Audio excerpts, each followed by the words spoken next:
AITA for buying myself a house instead of paying my nephew's tuition? My name is Rachel. I am 30 years old and I have always been a planner. While others live day to day, I do not. I look ahead. For the past 5 years, I saved every dollar I could for a down payment on a house. It was not easy. I lived in a small one-bedroom apartment in Mesa, the kind where the rent feels like a huge bite out of your paycheck. But I made it work at the company where I am employed, a marketing agency. I am a content coordinator.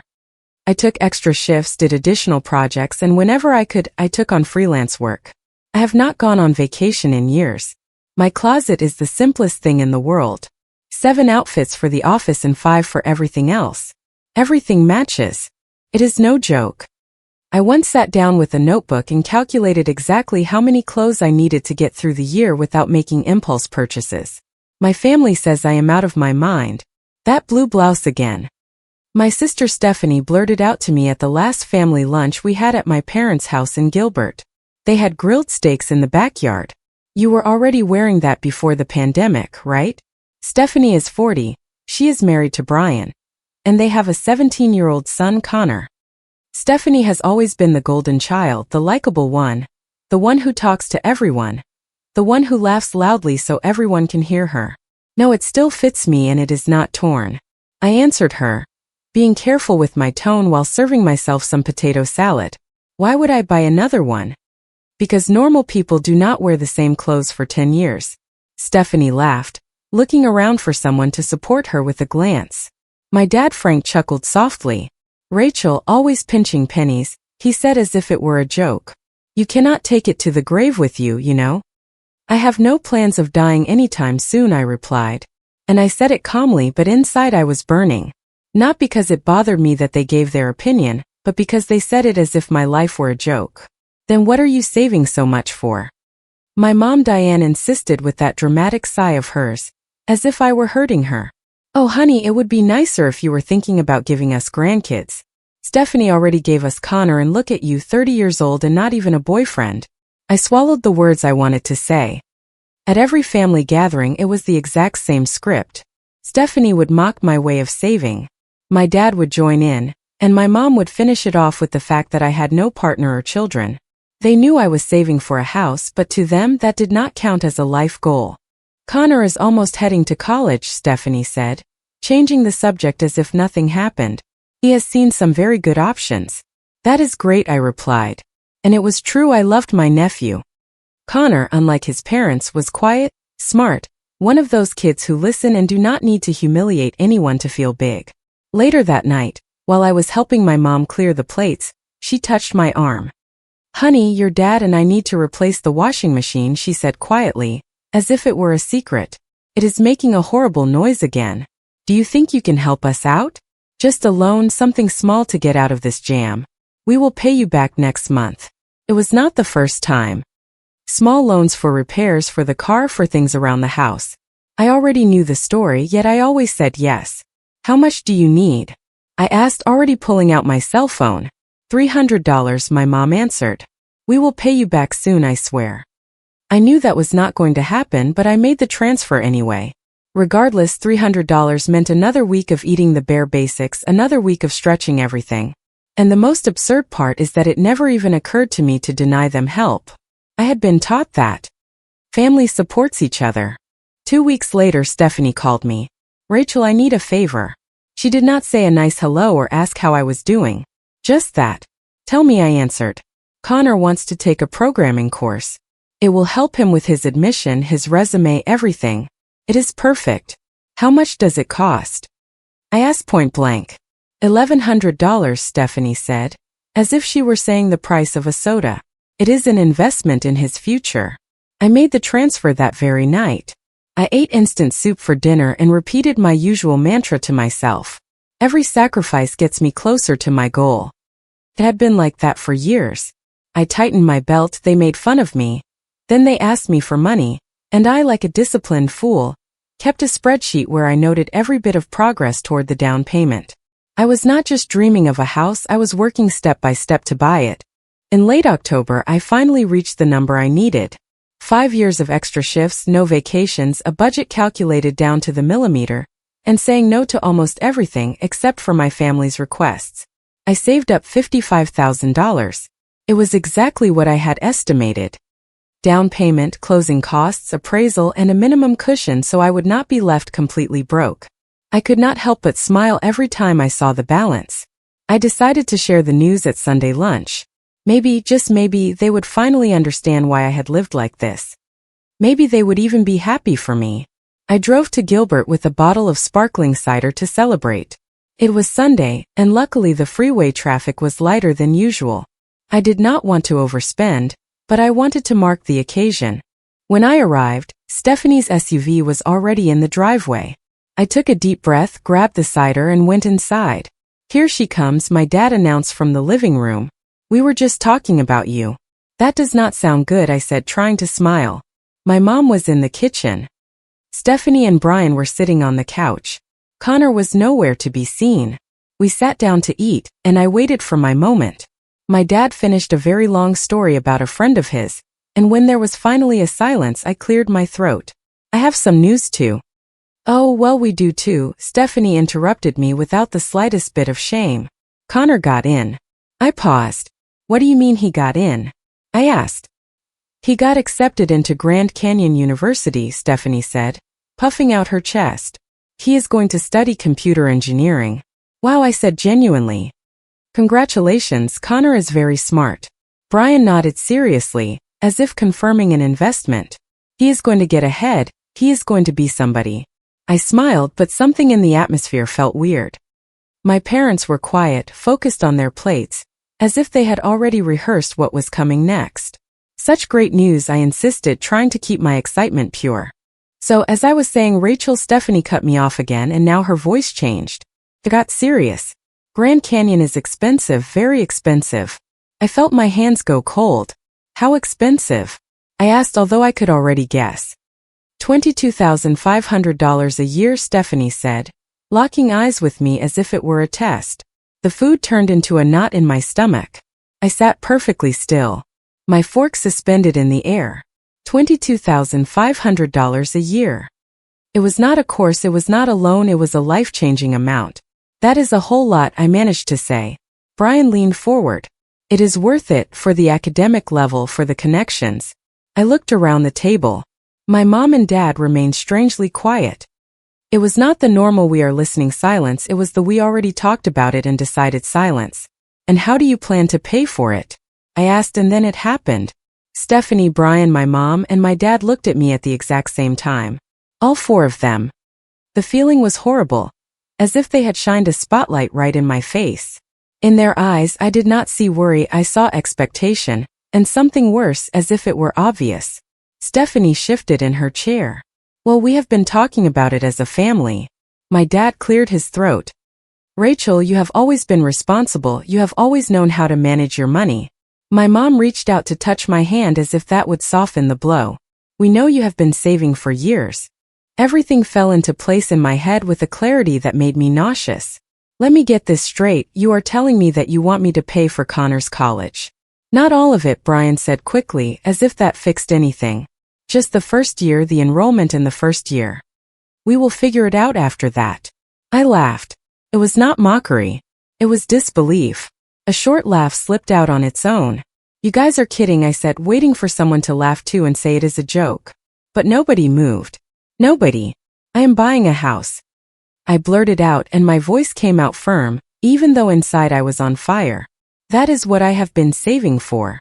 That is what I have been telling you for years." My mom sighed as if I were a spoiled little girl. "A house is one thing, Rachel. Family is what matters." "Connor is your nephew," my dad added as if it were a ruling. "And he is also your grandson," my mom finished off. "And he is Stephanie and Brian's son," I replied without raising my voice, but with a sharp edge I could no longer hide. "Why is his education suddenly my responsibility?" Stephanie pursed her lips. "Because you can. You actually have the money. We know you saved up $55,000. With that you can pay for the first year and then you can readjust later. It is not like the house is going to run away."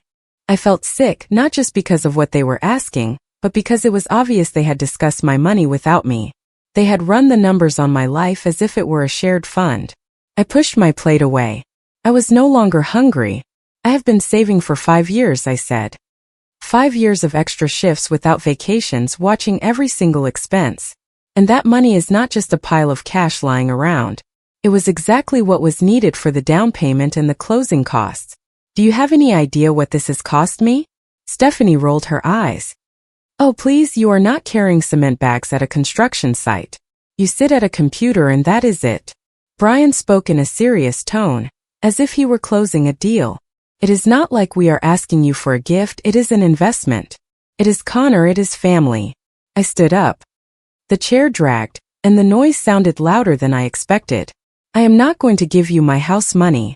I said, I cannot believe you are doing this to me. My dad's face hardened. Look here, you are going to listen to me, young lady. We have supported you your whole life. Supported me? The words slipped out louder. You have made fun of me for years, of my clothes, of my way of living, and now you want my savings. Savings that you yourselves have been borrowing from without paying back in full. My mom started crying. Her usual tactic. Tears to turn the tables. How can you be so selfish? She sobbed. Do you not care about your nephew's future? I grabbed my purse from the kitchen counter. I do care about Connor, I said, and I felt a tremor in my body, a mix of anger and sadness, but his college is his parents' responsibility. It is not an oops we forgot situation that you now want to dump on me. I walked toward the door, and Stephanie yelled behind me. You are ungrateful, Rachel. We have always known that. This just confirms it. You are going to regret this, Brian snapped with a loud voice as if he could scare me. I heard my mom crying harder, my dad muttering things under his breath, and I slammed the door shut. My hands were shaking so much that I could barely start the car. I drove aimlessly for a while, trying to process what had just happened. My own family had ambushed me to hand over my dream at a Sunday dinner table. The worst part is that they genuinely believed they were entitled to it. I parked at a coffee shop in the Scottsdale area. I needed to breathe before getting back to my apartment. It was late, it was already dark, and the air felt cool. I went in, ordered chamomile tea, and sat at a table in the back, away from people. My cell phone kept vibrating non-stop. When I finally looked at it, I had 17 missed calls and about 20 messages. I read them, and each one was worse than the last. My mom, I did not raise you like this. Stephanie, you are exaggerating. It is just money. Family comes first. My dad, your mom is crying because of you. I hope you are happy. I turned off the phone. That night, nobody was going to listen to reason. The tea calmed me down a bit, but the feeling of betrayal still lingered in my throat. For years, I was the family wallet while they mocked me, and just when I was about to achieve my own goal, they wanted to take it away. I got to my apartment almost at midnight. I turned on my phone and there were more messages. I ignored them and went to sleep, but it was a restless sleep, as if the anger would not let me get comfortable. The next morning, I woke up with a clear decision. I was not going to let them manipulate me. That money was mine. I earned it and I was going to use it for what it was meant for. My house. I blocked their numbers. At first, I thought it would just be for a little while to have some peace, but the calm was short-lived. By mid-afternoon, calls from unknown numbers started coming in. I answered one. Rachel. I heard the voice of my Aunt Carol, my mom's sister. She did not say a nice hello. What is this I hear about you saying you will not help Connor? I stayed quiet for a second. So this was how it was going to be. My mom had activated the family chain. I do not think you are understanding, I told her as calmly as I could. It is not that I do not want to help, it is that they expect me to hand over my savings of 5 years. All of it. My aunt did not listen. Nobody listened. Over the following days, uncles, cousins, even my grandma called, all with the exact same message. That I was selfish, that I was stingy, that I was failing the family. I stopped answering unknown numbers and started blocking them one by one. Every conversation was the same. First guilt, then anger, and finally ultimatums. If you do not help, forget about us. Do not come back to the house. Your mom is going to get sick because of you. Not a single person asked me what had happened. Not one. Nobody considered that maybe Stephanie and my parents were in the wrong. By Wednesday I was exhausted. I got home from work, threw myself onto my apartment couch, and opened social media out of habit. And there I saw it. A massive post from my mom on Facebook. I felt my stomach drop as I read it. She talked about her grandson and how his dreams were being shattered due to a lack of support. She wrote that family must sacrifice, that she never thought she would raise a daughter who preferred material things. She finished by asking for prayers for us. The comments were a beating. Relatives I had not seen since I was a little girl giving their opinions like judges. What a disappointment. Poor Connor. That girl was always like that. Even family friends jumped in to criticize. That night I made a decision that hurt but also set me free. Not only was I going to buy my house, I was going to cut contact with people who supposedly loved me unconditionally and clearly did not. I realized something that hit me hard. I spent years trying to please people who saw me as a resource, not as a daughter, sister, or niece. The next morning I called Laura, a real estate agent whose card I had been keeping for months. I had picked it up during an open house just in case someday. Her cheerful voice was like a breath of fresh air. Good morning, Laura. Yes, speaking. I am Rachel. I think I am finally ready to house hunt. Seriously, my budget is firm. I am already pre-approved and I can move quickly. That is great to hear, Laura said. Okay, tell me what you are looking for. We met that weekend for coffee. I gave her my list. A small house with a yard. Nothing luxurious but solid. 2 bedrooms, a workspace, a place where I could breathe and feel like it belonged to me. I asked for a quiet area, even if it meant living farther away. Laura took notes. All right, she said, I am going to put together a schedule for you. I will warn you, there is a bit of everything out there. Really pretty houses that hide problems and houses that turn out incredible with a little love. House hunting became my refuge. After work and on weekends, I went from one place to another. Some houses were a harsh reality check. Dampness covered up with fresh paint, old plumbing, neglected yards. With others, the neighborhood just did not inspire confidence. There were places where you could feel the stress in the air, and I already had enough stress with my family. But the process, even though tiring, helped me. Every door I opened, every room I saw, reminded me that I could build my own life. Meanwhile, my family kept insisting. Since I already had them blocked, they started reaching out via email and messages through acquaintances. Stephanie was the worst. She wrote me cold messages, accusing me of ruining Connor's future. My parents kept changing strategies. One day it was yelling, the next day it was guilt. Your dad's blood pressure is acting up because of this anger. My mom said in a message that reached me through a cousin. I deleted everything without replying. My focus was singular. Finding my house. 3 weeks later, Laura called me excitedly. Rachel, I think I found it. It went on the market this morning. It is right at the top of your budget, but it checks all the boxes. Where is it? I asked. Over in Peoria on a quiet street. It looks promising. Let us go see it today. We met up that afternoon. From the moment I walked through the door, I knew it was not perfect. The kitchen was begging for an update. The yard was overgrown, almost abandoned, but the space felt right. 2 bedrooms, 1.5 baths, a small room that could serve as a study, and a covered porch where I pictured myself having coffee in silence in the mornings. Laura looked at me and smiled. What do you say? I want to make an offer, I said. And it surprised me how quickly the words came out. What followed was a blur of paperwork, mortgage documents, appraisals, a general home inspection, calls, and negotiations. The seller accepted with minor conditions, and suddenly it was real. I was going to buy a house. The closing was scheduled for 3 weeks later.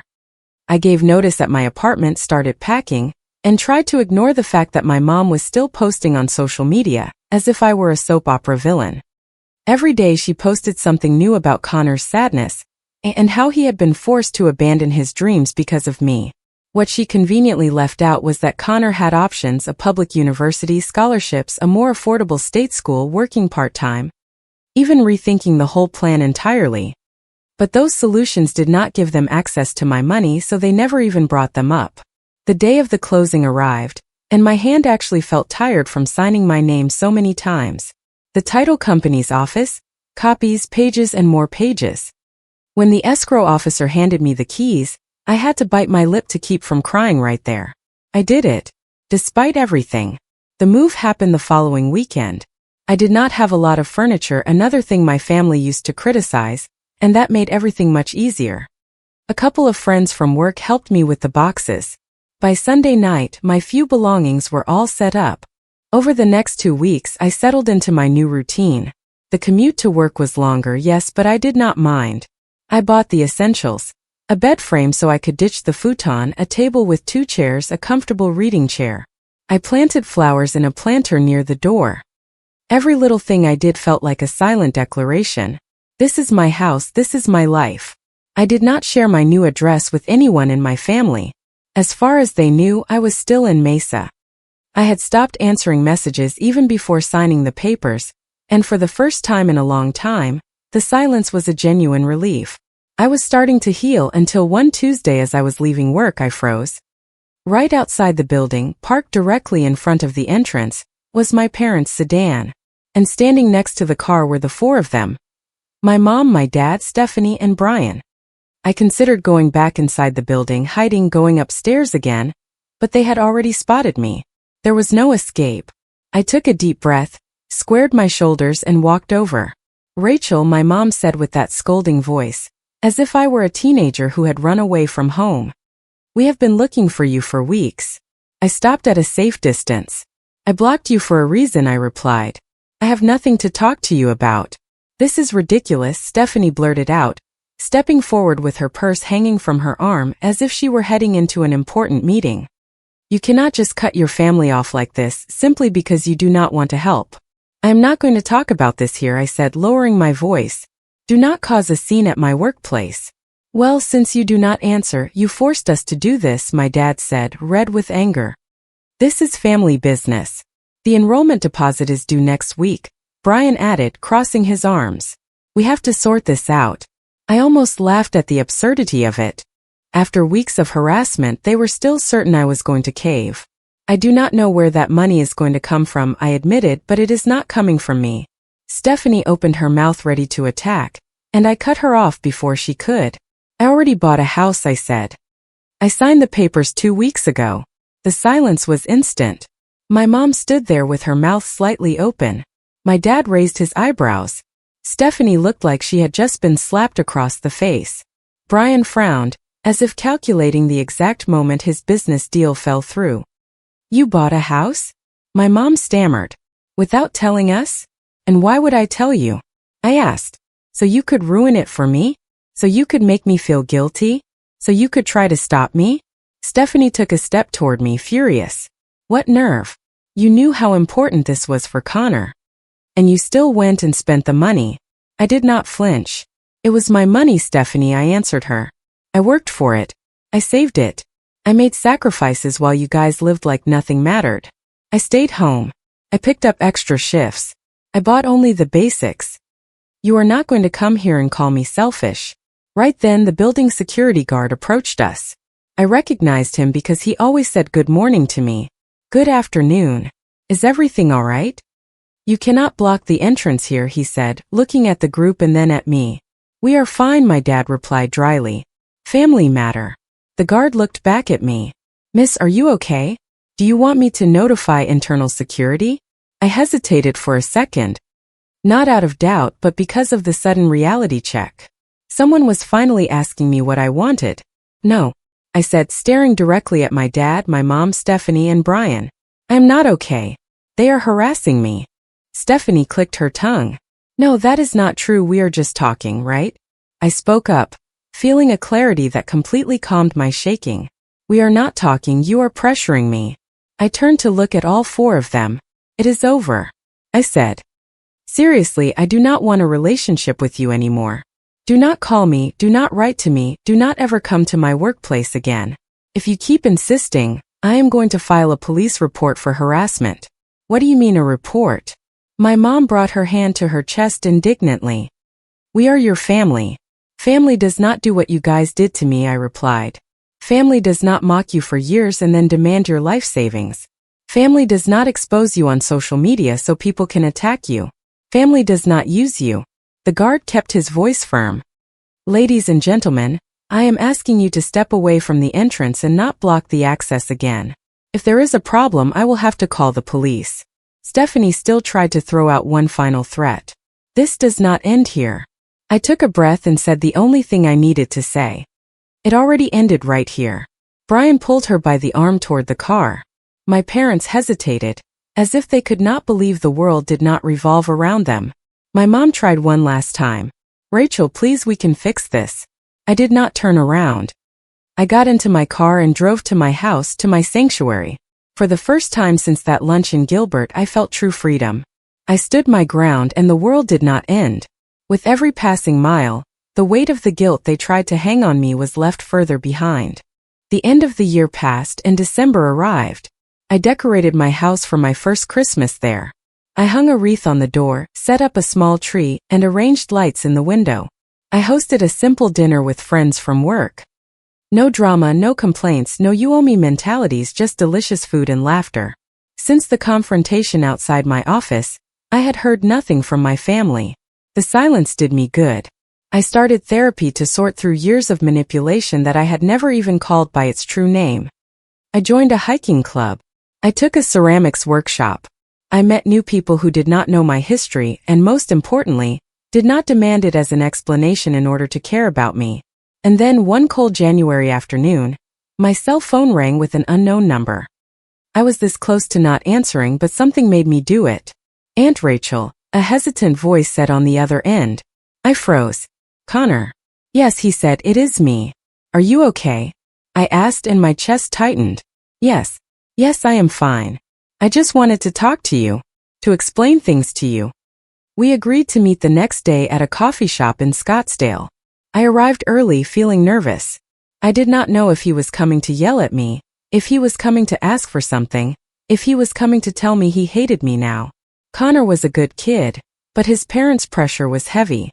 When he walked in, it struck me to see him. He looked older, more tired, as if he had suddenly grown up over just a few months. Thank you for coming, he said, sitting down across from me.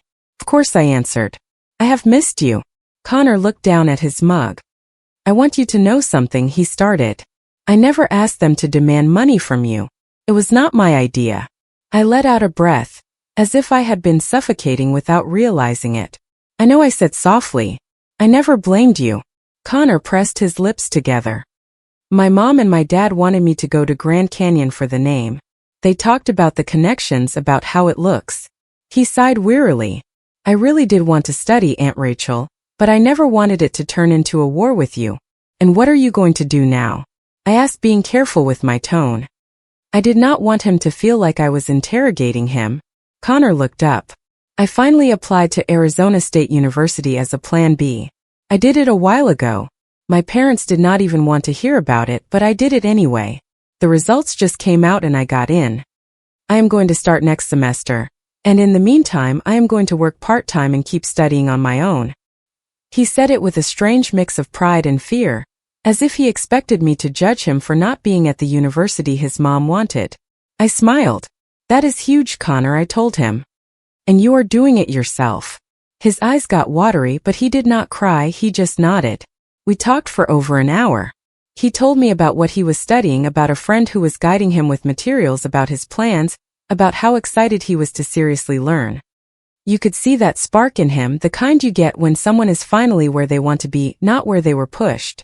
Before leaving, he went quiet for a second and then said, I do not want you to think I am siding with them. What they did was not right. Thank you for saying that, I replied. And I truly meant it. And for whatever it is worth, I am very proud of you. We hugged outside the coffee shop. I watched him walk away and I was left with a mix of sadness and hope. I lost my sister and my parents, yes, but maybe I did not lose everything. Spring arrived, and with it I decided to finally host my housewarming party. I had postponed it to focus on turning the house into a home. I painted walls, cleaned up the yard, arranged the furniture the way I liked it, added plants, and fixed up the kitchen just enough to make it feel pretty. I invited friends from work, people from hiking, my classmates from the ceramics workshop. I did not invite family, I did not invite relatives, just people who accepted me as I am, who did not measure my worth by what I could give them. That afternoon, as I looked at my living room full of smiling faces and listened to conversations that had nothing to do with demands or complaints, a clear truth dawned on me, completely free of drama. I did not end up without a family, I found a better one. People who celebrate when things go well for you instead of mocking you. People who support you without charging you with a guilt trip. People who do not confuse loving you with using you. And right there in my house, with my plants at the entrance and my simple table in the center, I understood something that took me years to accept.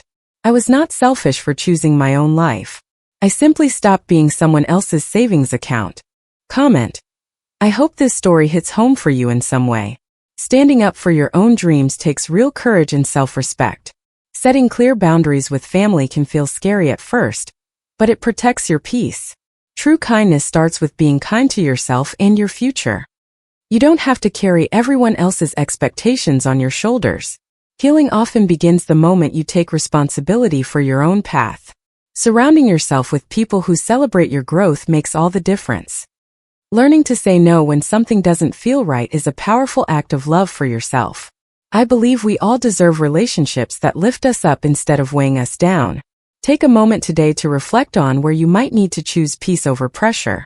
If you liked it, don't forget to leave a comment and support the channel by subscribing.